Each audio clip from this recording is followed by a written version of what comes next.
Hello and welcome, friends. My name is Jadehex, and well, this is something gonna be really casual. There's gonna be JBA content in the future, but right now I'm just doing something that I do to relax, and might as well make content while I'm doing relaxing stuff. Okay, so what's it called? I do have some interest outside of a Draft League Pokemon. Most of it kind of revolves around card games. There's a couple of card games that I like. The two kind of popular ones are going to be Hearthstone and, of course, Yu-Gi-Oh! I have played a little bit of the Pokemon TCG as well. Not as into it. I don't have, like, TCG Online stuff. There isn't really, like, an effective way to play that game without spending a lot of money.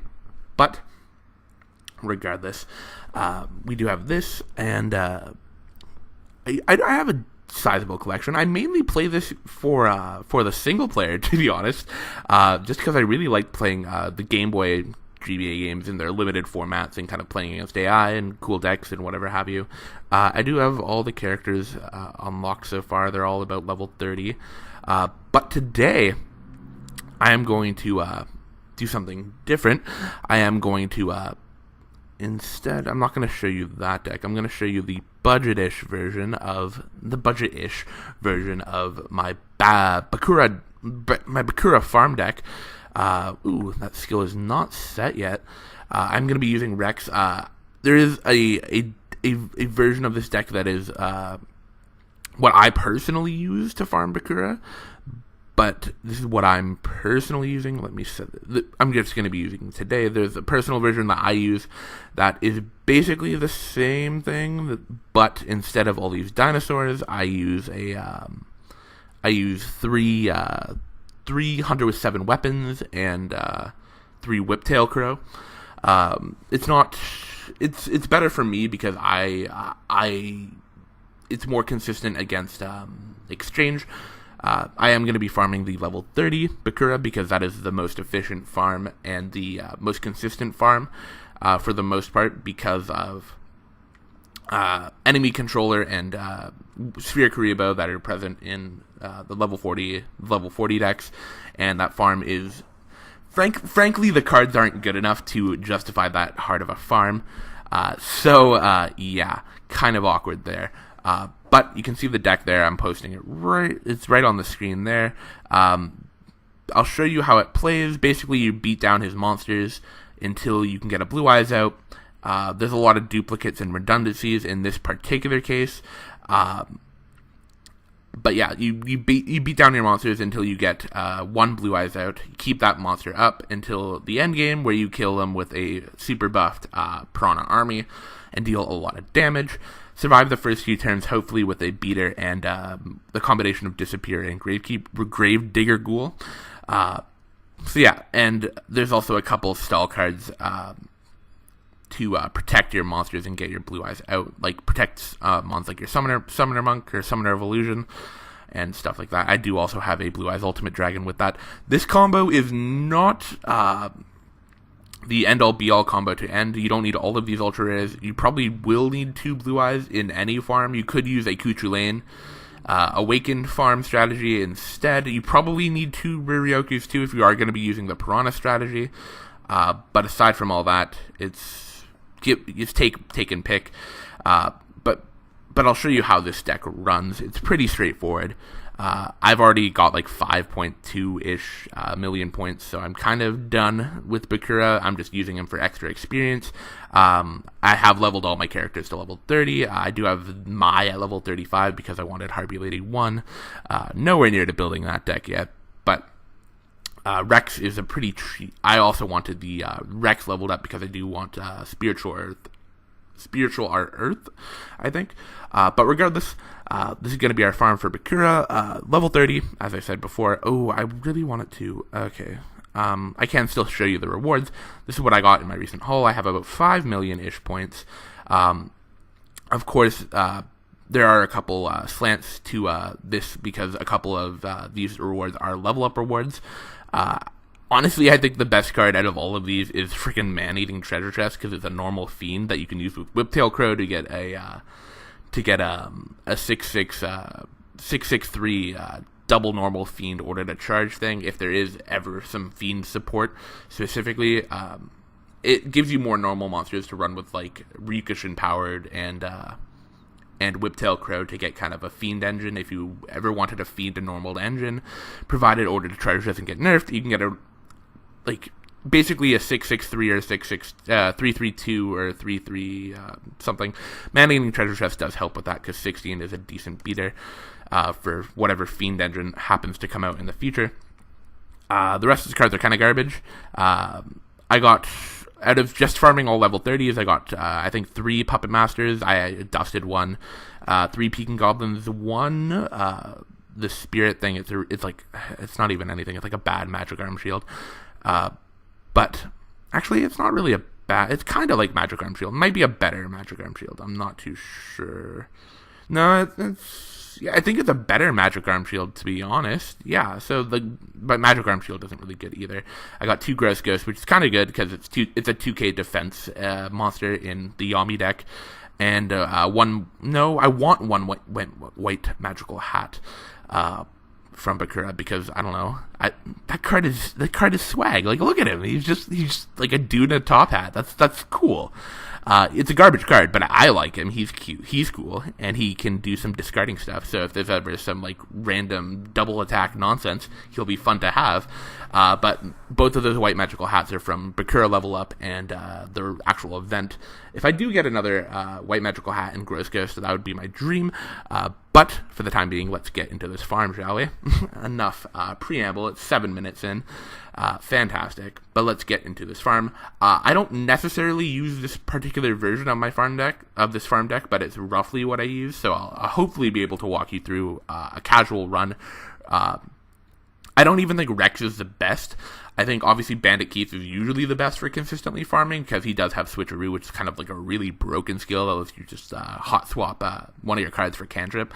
And this is actually the ideal start. Basically, all you need for an ideal start is a way to get rid of the Dark Necrofear from the graveyard, and 1 beater at the very least. 1 beater at the very least is all you need.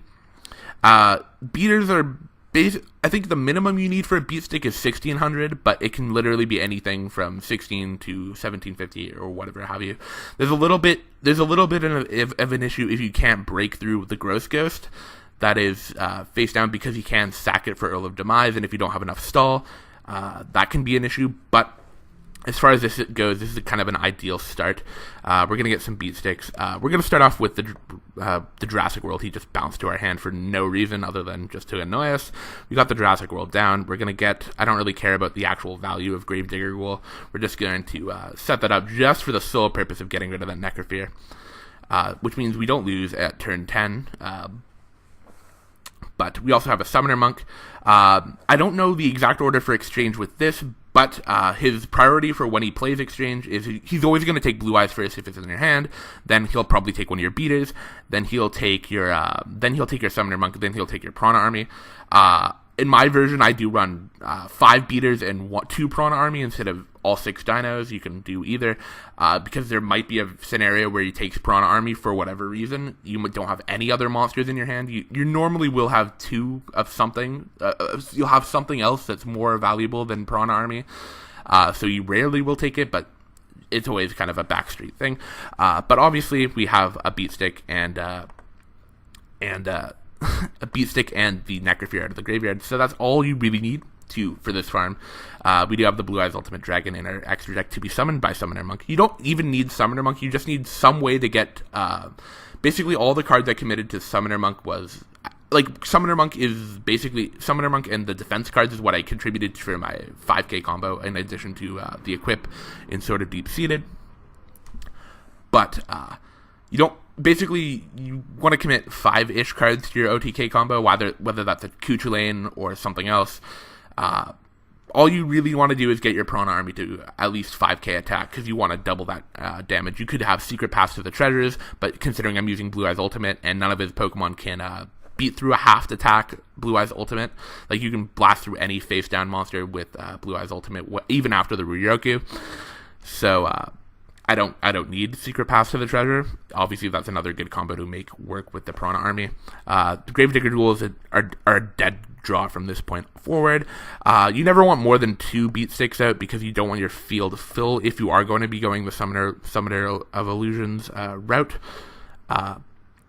Because you want to sack the Blue Eyes, and then on the second to last turn, you want to set your Summoner Monk, or Summoner of Illusions. I'm going to get those two confused, guaranteed, every time from now on. But you're going to have your Summoner of Illusions set face down on the second to last turn, so you can summon your Piranha Army on the last turn. And from then on, if he does play Exchange now, he's going to take the Twin-Headed King Rex and blow up one of my beaters, but now I have Blue Eyes, which means I summon it as soon as I possibly can, because that's the ideal. Now if he plays Exchange next turn, he only takes the Twin-Headed King Rex, and I don't really care. But basically, all you want to make sure is that you always keep Bakura's field full, because if he has 0 monsters passing into his turn, he will never activate Ectoplasmer. As far as I know, there might be some edge cases that I don't possibly know, but as far as this case goes, if I leave this monster face down, he's most likely going to summon a monster, activate Ectoplasm, and kind of your farm strategy is kind of screwed. You can still win, but you're not going to get your highest points. We are just going to blow up his face down. It's going to be the Gross Ghost. That's why I stress beaters that can get over 1800. At the very capacity. It's unfortunate that they're fiends, because that means the easier to build Yami decks won't let you get over 1850 easier, but at the very least, dinos are pretty cheap as well. Both the beat sticks are only that much. All you really have to worry about is him flipping up your monsters, and even then you still have 1600s. We're going to need to have one of these enemy controllers. I do have one enemy controller and one Windstorm of Edequa. As you can see, my enemy controller is not prismatic because I don't really play PvP, and I didn't even notice that you could get an enemy controller, and if I knew you could have gotten an enemy controller from that, I would have participated, but I didn't, and yeah, unfortunate. But I'll farm Kaiba eventually and get that second one. I do have a deck. I'm just waiting for a second Cerberus to show up in the shop. I will farm level 30 Kaiba as well. I am wasting time, however. So let's just go to the end phase. He doesn't have a monster. He's going to activate the Gravel Storm just to flip up my enemy controller. I'd rather he do this early than late and somehow randomly tack into my Summoner of Illusions second to last turn. So I'm just going to make sure my priority number 1 basically right now is destroy all his monsters, then set the cards you need. I don't really need any of these cards else clogging out my zones. You can activate the Gravedigger Ghouls if you really want to. It doesn't really matter. As long as the Necrophere is out of his graveyard, it doesn't really matter what you do with them. I'm going to set the Edequa. Basically, all of these redundancies are in place primarily for Exchange. The secondary is just in case it's at the bottom card of your deck. You want to have 2 Blue Eyes. You want to have 2 Summoner of Illusions. Of course, 2 Summoner of Illusions is a pretty big thing at hand.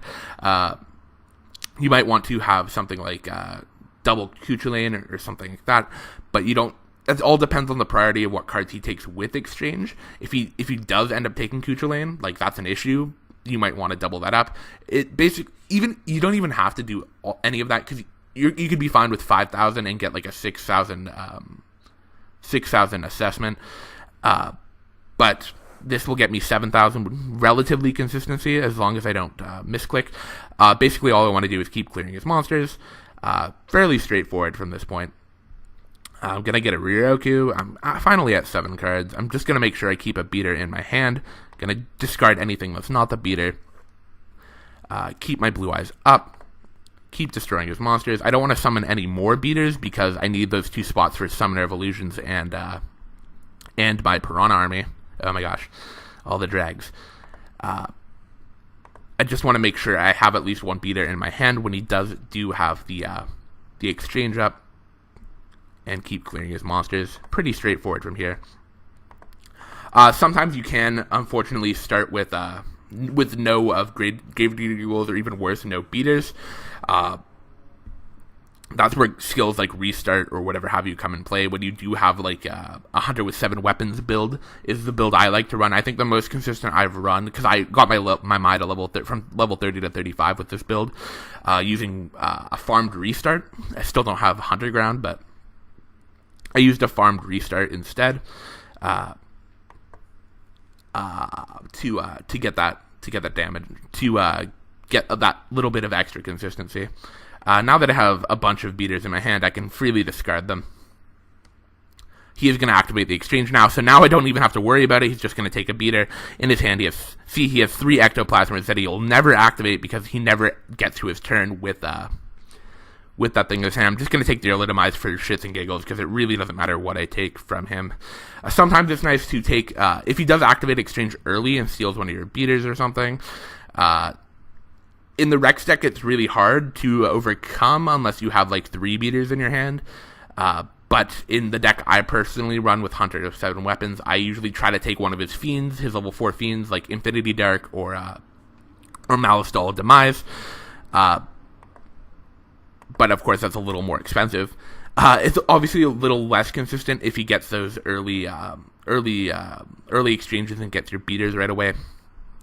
That's why I personally run the Hunter variant. I just happen to have 3 Hunters because I did a lot of farming for early Sphere Kuribohs. But yeah, I got a lot of gems from leveling all my characters, and that's basically where I put all my money into. Not the best investment overall, but I mean, I have fun, so it doesn't really matter, does it? So we're at turn 2. I almost got carried away. I still just, as long as I clear his monsters, I don't really care. Gross Ghost will go down. I can just pass the turn freely. Looks like the bottom card of one of the bottom cards of my deck is going to be that Piranha Army, but it doesn't matter if you draw Piranha Army as your last card. It only really matters if you draw your Summoner of Illusions as your last card. There's my 1 Piranha Army. I will set the Summoner of Illusions, and since I have this protection, there's no way he's going to get a successful attack off on my Summoner of Illusions. We're going to have our very last turn, drawing our final Blue Eyes. It is going to be the Prismatic. That's why I want 2 Blue Eyes, ideally, just in case. You could even have 3 if you really wanted to get a natural fusion for Ultimate Blue Eyes. You don't really need to. But yeah, so here's the end game for this particular variant. We are going to... obviously, you can get away with like 1s of everything that I'm using here, but that just gets a little more shaky with exchange, and then ultimately gets less and less consistent. You might lose to a really bad exchange. Same with not running Hunters and Fiends instead of all these Dinos, but these Dinos are easy to get, etc., etc., etc. All the cuts you can make to cheapen your deck out and get more free to play. Not free to play, get more easy to acquire at the very least. Will slowly and surely cut away at your consistency. We're gonna summon the Piranha Army. We're gonna Ryoku the Blue Eyes back onto it.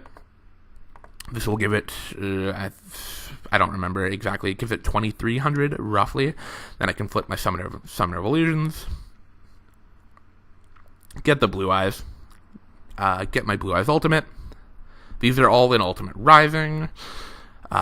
Unfortunately, Ultimate Rising is going to go away as of tomorrow for this recording. So, whoops. We're going to set up the Ryoku one more time into the Blue Eyes Ultimate. This is going to set up to 4550. And then we just have to add the Coup de Grace, which is going to be our equip, which gets us to 5050. Feels like I'm on the Millionaire Show. 5050. And then we have...